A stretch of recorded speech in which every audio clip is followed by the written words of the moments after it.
অভ্র, পৃথক, আমাকে ভুলে যাও পৃথক, আমার বিয়ে হয়ে গেছে। কেমন আছো জিয়া? আমি ভালো আছি, তুমি চলে যাও। অভ্র এক্ষুনি বাড়ি চলে আসবে। তোমার মনে আছে জিয়া আমি তোমাকে কি কথা দিয়েছিলাম? হ্যাঁ, তার জন্য কি করতে হবে? তুমি আমার শরীরটা চাও তো? এসো। থাক, ওটা না হলে পরের জন্মেই হবে। জিয়া, অভ্র এসে গেছে, পৃথক লুকো। জিয়া তোমার বাবাকে ফোন করে 3 লাখ টাকা চাও, আমি একটা বাইক কিনবো। কোথায় পাবে এত টাকা? আমাকে বিয়ে দিয়ে আমার বাবা ভিখারি হয়ে গেছে। জিয়া, কোথায় পাবে আমি জানি না, টাকা লাগবে মানে লাগবে, বাস।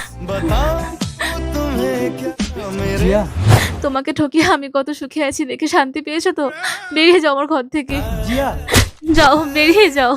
তার আগে তুমি তোমার মাকে বেশি ভালোবাসো না হাতে থাকা স্মার্টফোনকে বেশি ভালোবাসো? যদি তোমার মাকে বেশি ভালোবেসে থাকো তাহলে অবশ্যই এই ভিডিওতে একটা লাইক করে চ্যানেলটি সাবস্ক্রাইব করে দাও। আর যদি ফোনকে ভালোবাসো তাহলে কিছুই করার দরকার নেই। আর হ্যাঁ, তোমার অ্যান্সার যদি মা হয় তাহলে অবশ্যই কমেন্টে আই লাভ মা লিখে যাবে।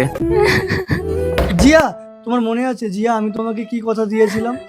দয়া করে আর আমাকে কাটা ঘায়ে নুনের ছিটা দিও না, চলে যাও প্লিজ।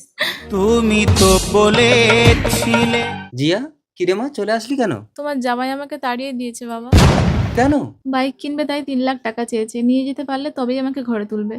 ঠিক আছে মা, আমি যেখান থেকে ওকে একটা লোনের ব্যবস্থা করছি। তুমি আমার জন্য আর কত ঋণ করবে বাবা? তাছাড়া ওর চাওয়া পাওয়া তুমি কোনোদিন মেটাতে পারবে না। কিছুদিন পর। না রে মা, জিয়া তোর বিয়ের সময় ব্যাংক থেকে ঋণ করেছিলাম বলে কোনো ব্যাংকই আর আমাকে লোন দিতে চাইছে না। থাক বাবা, আমি আর সংসার করব না। বাড়ি চলো জিয়া, আমার বাইক কেনা হয়ে গেছে। এত টাকা তুমি কোথায় পেলে অভ্র? কেন, পৃথক বলে একটা ছেলে টাকা নিয়ে গিয়ে বললো তোমার বাবা নাকি পাঠিয়েছে। পৃথক? জিয়া, আরে কি হয়েছে পৃথকের? মা বাবা কেউ নেই, পাগলটা কার জন্য দুটোই কিডনি বিক্রি করে দিয়েছে, আর এই চিঠিটা ওর মাথার কাছে ছিল। আমি তোমাকে কথা দিচ্ছি জিয়া, আমি তোমাকে সারা জীবন সুখে রাখবো। আমি তোকে কথা দিচ্ছি পৃথক, জিয়াকে আর কোনোদিন আমি কষ্ট দেব না। ভালোবাসার আগুন জ্বেলে